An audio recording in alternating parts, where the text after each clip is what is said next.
Okay, and we can talk more about this story with Democratic Senator Coons, who's joining us live on our show.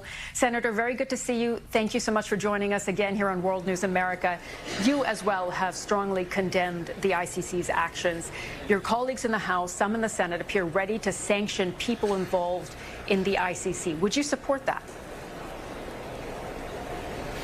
Well, we had a long and valuable hearing today with Secretary Blinken, both in front of the Foreign Relations Committee and the Appropriations Subcommittee I chair. And I agree with his statement in both contexts that the ICC has overreached its mandate, that this was an outrageous exercise for the prosecutor to seek warrants of arrest against Prime Minister Netanyahu and the defense minister because Israel has an independent judiciary capable of handling these potential charges. But do you think it is important to sanction people involved with the court?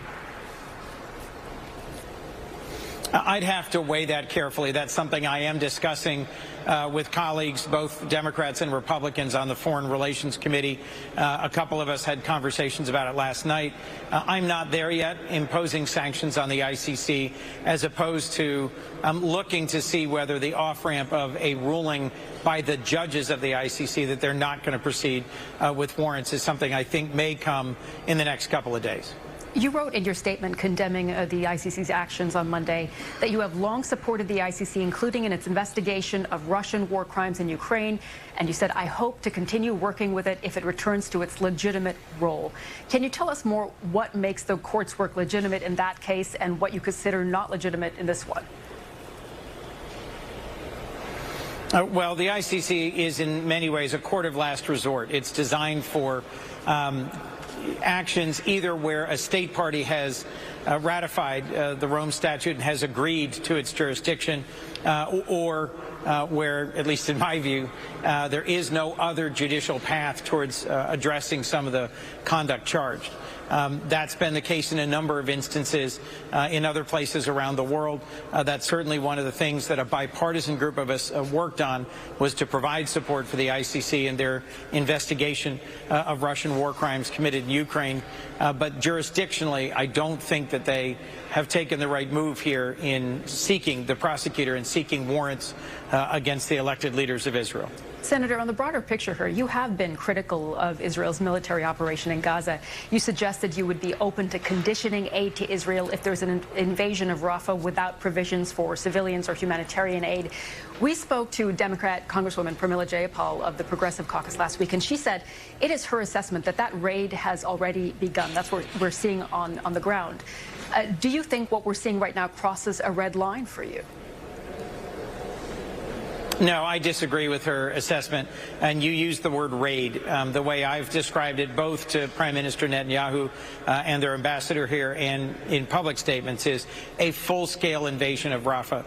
I'll remind you, there was a Hamas attack on Israeli positions that killed several IDF soldiers. They went into Rafah in response to that, but it's so far been a fairly limited incursion into Rafah. This is a tough thing for us to gauge exactly how large and how long, but there's 1 million refugees currently in Rafah because the IDF has been moving south through Gaza in the conduct of this war against Hamas, now more than 7 months long. We need to see a plan for their relocation. We need to see a plan for the provision of shelter and humanitarian aid. But I do believe that Israel can and should continue their fight against Hamas as long as they are providing adequate humanitarian relief. Are you seeing that plan, Senator? Because we saw the news today from the UN that it's halting all food distribution in Rafah, citing a lack of supplies and security. I have not seen that plan, and that's one of the questions that Secretary Blinken spoke to in front of my subcommittee today, was that it's gravely concerning that despite repeatedly saying, yes, we understand, yes, we're committed to that path, Israeli leadership have not produced either a plan, a credible plan for sort of the day after, for the future governance and stability and security of Gaza, or for how they might relocate the more than 1 million refugees currently in Rafah.